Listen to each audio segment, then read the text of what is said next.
맨 EBS에서 부부는 무엇으로 사는가라는 이 다큐멘터리를 방영한 적이 있습니다. 거기서 한 부부를 인터뷰하며 묻습니다. 부부는 무엇으로 삽니까? 그때 부인이 대답해요. 우정? 이거는 우정도 아니에요. 그냥 옆에 있으니까 사는 거지.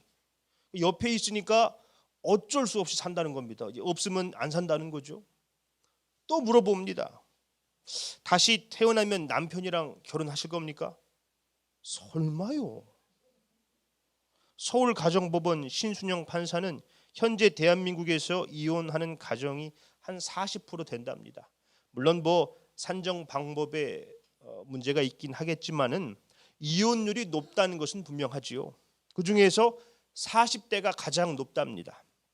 대부분 여성들이 이혼 신고를 한대요. 그러니까 남자들은 이혼을 당하는 거지요. 대부분 남편들이 항변한답니다. 내가 왜 이혼을 당해야 되느냐? 나는 뭐 때린 적도 없고 도박을 한 적도 없고 술을 마시고 뭐 행패 부린 적도 없는데 바람 피우지도 않았는데 내가 왜 이혼을 당해야 되느냐? 그런데 그 내면에는 수십 년 동안 서로 주고받았던 이 상처가 많이 쌓여 있었던 것이죠. 특히 이 아내분들 가슴에 그렇게 상처가 많이 쌓여 있답니다. 그런데 남자들은 그걸 모르고 있다가 뻥 하고 그냥 터지는 것이죠.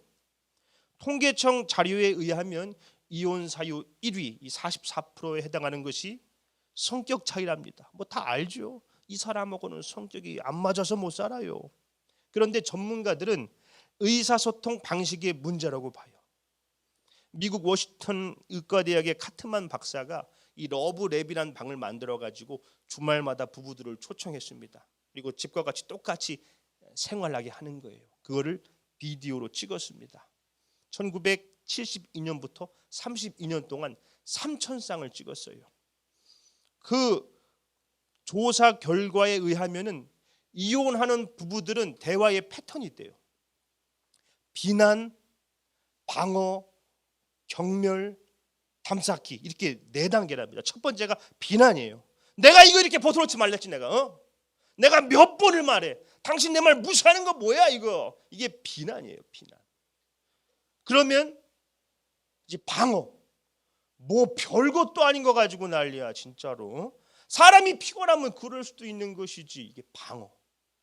맨날 집에서 살림만 하는 사람이 뭘 알아. 내가 밖에서 뭘 하고 돌아오는지 저 모르니까. 아이고 이게 경멸입니다. 경멸. 야 밖에서 일하는 것만 힘드냐? 집안일은 안 힘들어? 네가 해봤어? 아이고 너랑 무슨 말을 하냐?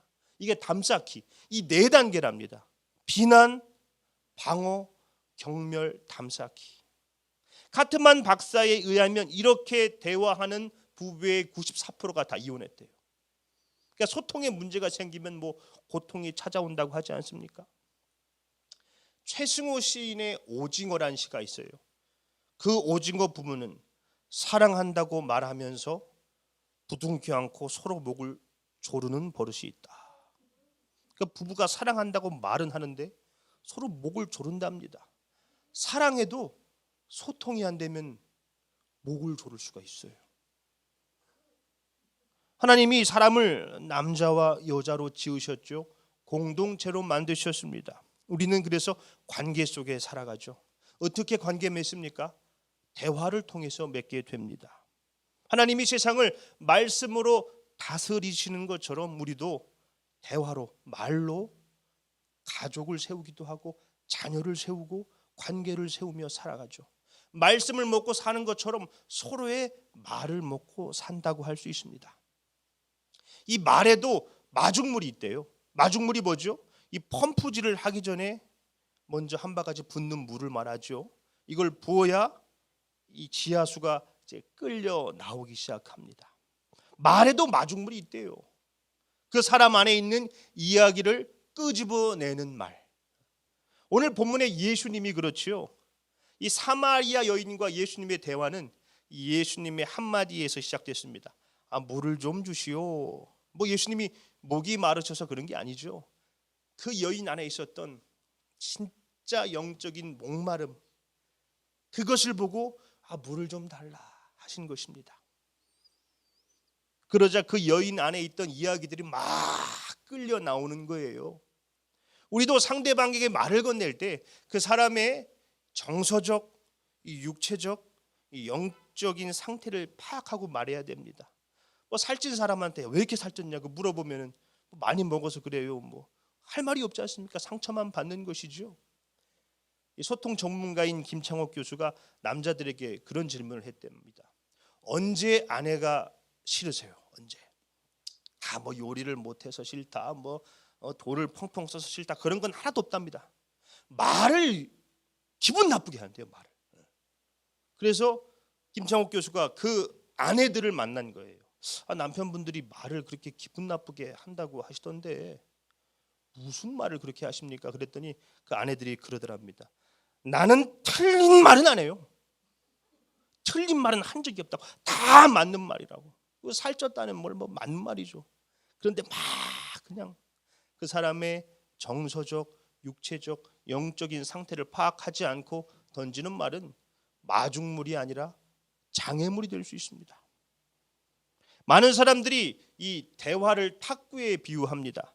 이 선수들이 시합을 하기 전에 서로 공을 주고받고 몸을 풀어요. 이것을 랠리라고 합니다.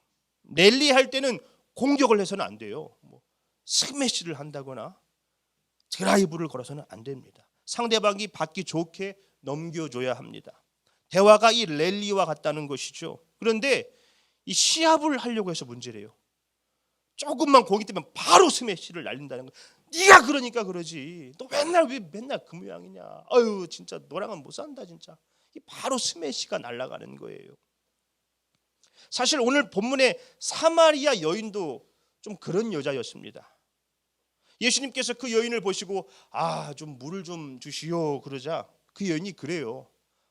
선생님은 딱 보니까 유대인 같은데 어찌 사마리아 여자인 나한테 물을 달라고 하십니까? 이 사마리아인과 유대인이 상종을 안 했거든요.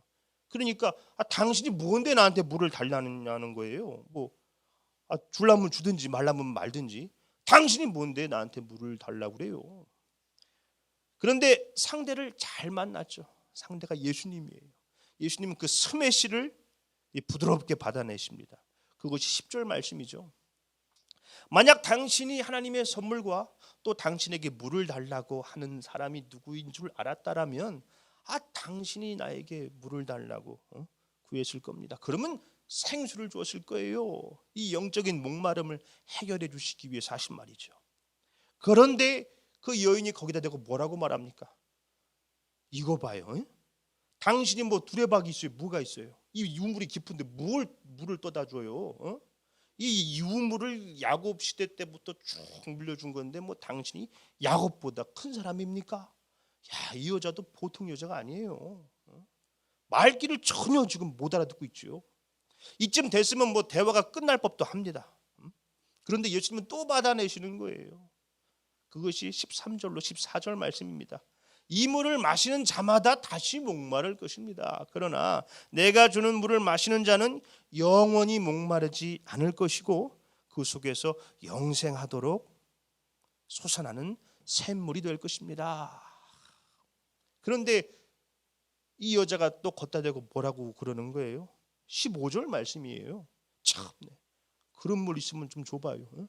줘봐. 내가 먹고 다시는 내가 물길로 안 오게 줘봐. 뭐 이건 뭐 스매시 정도가 아니라 그냥 라켓을 집어 던진 거예요. 예수님도 더 이상 안 되겠다 싶었는지 말을 갑자기 돌리세요. 갑자기 남편을 데려오라 그럽니다. 남편을 데려와라. 이 여인이 당황해요. 저 남편이 없는데요. 당신 말이 맞다고. 당신 남편 5 있었죠? 근데 다 당신 남편 아니고 지금 사는 사람도 당신 남편이 아니죠. 이 여인의 삶을 내다보던 말씀을 하시는 거예요. 그러자 이 여인 안에 품고 있었던 진짜 목마름, 예배에 대한 질문들을 막 쏟아냅니다. 그렇게 이 여인은 길과 진리 생명 되시는 영원한 생수이신 예수님을 만나게 되는 것이죠. 이 동화 작가로 잘 알려져 있는 이현주 목사님이 오늘 본문에 이런 코멘트를 달아놨습니다. 세상에 이런 대화도 있다. 한쪽은 상대의 말을 알아듣는데 다른 한쪽은 계속 딴소리다. 그래도 끊지 않고 이어가다 보면 마침내 통할 때가 온다. 사마리아 여인과 예수 둘 중 어느 한쪽이 너와는 대화가 안 된다며 중간에 돌아섰다면 그때는 결코 오지 않았으리라. 맞는 말이에요. 아마 제가 알기로 성경에 예수님이 한 개인과 이렇게 많이 주고받은 대화가 없습니다. 일방적으로 하신 이야기 말고 주고받은 대화 중에서는 가장 긴 것 같아요. 물론 이 여자가 말귀를 못 알아들어서 길어진 것도 있습니다. 그런데 이 여인은 계속해서 이제 공을 넘겨줬어요. 자, 이게 무슨 말인가? 대화를 탁구에 비유하지 않습니까? 누가 저에게 말을 건넸어요. 아유, 별일 없어요? 예, 잘 지냅니다. 그럼 뭐예요? 공을 손으로 잡아버린 거예요. 할 말이 없지 않습니까? 예, 뭐 먹었어요? 밥 먹었어. 거기서 끝나는 거예요. 그런데 별일 없어요? 아니, 잘 지내요. 선생님은요? 라고 공을 던져주는 거죠. 그러면 대화가 계속해서 이어집니다. 아유, 말도 마요. 좀 너무 힘들어요. 왜요? 여인은 뭐 되든 안 되든 계속 공을 넘겼어요. 계속 넘기다 보니까 통하게 된 거죠. 상대를 잘 만났어요. 우리한테 그랬으면 그냥 스매시로 내리쳤을 텐데, 너랑은 말이 안 통한다, 진짜 그만하자 이랬을 텐데. 우리도 대화를 하다 보면 말이 안 통할 때가 있지 않습니까? 야, 진짜 말이 안 된다 너랑은. 그 대화를 끝내버려요. 소통이 이루어지지 않죠. 그러니까 서로의 목만 조르는 거예요. 목만. 사랑한다고 하면서 목만 조르는 거예요.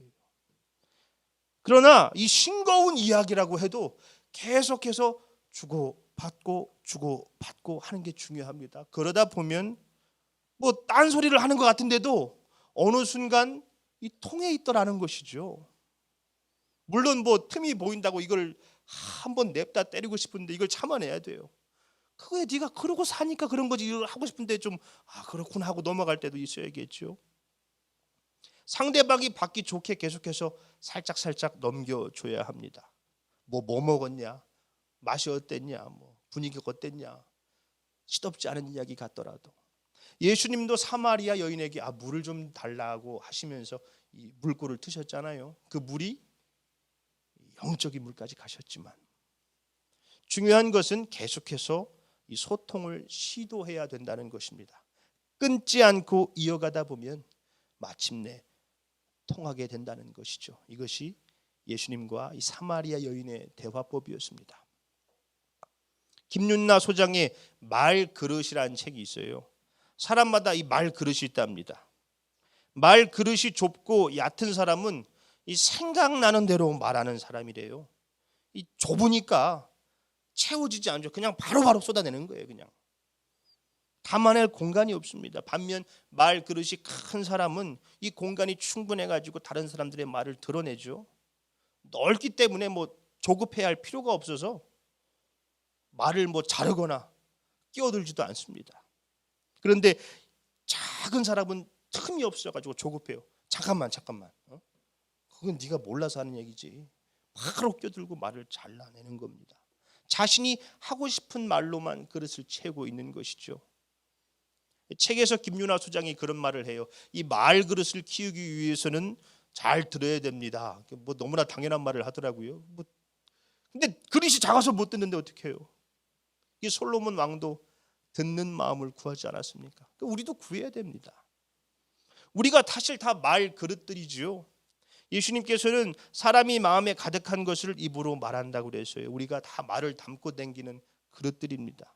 내가 하고 싶은 말만 담고 다니는 게 아니라 뭐 부정적이고 흉보는 뭐 장애물 같은 말만 담고 다니는 것이 아니라 사람을 살려내고 감사하고 찬양하고 그 사람 안에 있는 말들을 끄집어낼 수 있는 이 마중물 같은 말들을 하나님의 말씀을 담고 있는 주님의 그릇들이 되어야 하는 것이죠. 사마리아 여인 같은 이 말그릇이 작은 사람도 예수님을 만나자 변화가 됐습니다. 우리도 말그릇이 아무리 작다 할지라도 모든 것을 다 받아들이시는 그 예수님을 만나면 변화가 될 것입니다. 내 배우자, 내 자녀, 부모, 이웃들, 교회와 복음을 담아낼 수 있는 그릇들이 될 것입니다.